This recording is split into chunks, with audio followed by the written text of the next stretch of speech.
T twenty সিরিজে West ইন্ডিজকে Bangla wash দিয়ে বিরল রেকর্ডে নাম বাংলাদেশের।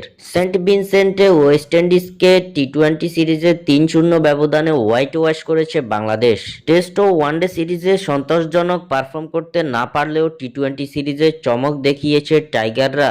গত ১৬ই ডিসেম্বর দ্বিতীয় টি-টোয়েন্টিতে জয় তুলে নিয়ে দীর্ঘ ৬ বছর পর উইন্ডিজদের বিপক্ষে সিরিজ নিশ্চিত করেছিল বাংলাদেশ। ২০ ডিসেম্বর ছিল সিরিজের তৃতীয় ও শেষ টি-টোয়েন্টি ম্যাচটি। এই ম্যাচে জয় তুলে নিতে পারলেই গৌরবগাথা ইতিহাসে নাম তুলবে বাংলাদেশ। আর সেই কাজটি করে দেখালো টাইগাররা। জাকের আলীদের হাত ধরে ৮০ রানের বড় ব্যবধানে জয় তুলে নিয়ে প্রথমবারের মতো ক্যারিবীয়দের হোয়াইট ওয়াশ করল বাংলাদেশ।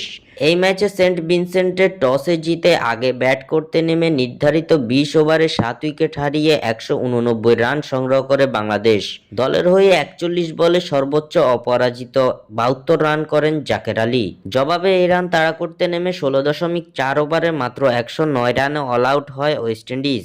আর এর মাধ্যমেই বিরল এক রেকর্ডে নাম তুলেছে টাইগার বাহিনী। ওয়েস্ট ইন্ডিজের বিপক্ষে ৩টি ম্যাচেই বাংলাদেশ ক্যারিবীয়দের অল আউট করেছে। সংক্ষিপ্ত ফরম্যাটে ৩ ম্যাচের সিরিজে প্রথমবার ৩০ উইকেট নিয়ে বিরল রেকর্ড গড়েছে লাল সবুজের প্রতিনিধিরা। ৩ ম্যাচের টি-টোয়েন্টি সিরিজে আর কোনো দলই এমন রেকর্ড গড়তে পারেনি। ক্রিকেট ইতিহাসের প্রথম দল হিসেবে ৩ ম্যাচের টি-টোয়েন্টি সিরিজে ৩০ উইকেট তুলে নিয়ে বিশ্ব রেকর্ড গড়েছে বাংলাদেশ। উইন্ডিজদের ধবলদোলাইয়ের পথে শতভাগ উইকেট নিয়ে প্রথম এই বিশ্ব রেকর্ডে নিজেদের নাম তুলল বাংলাদেশ।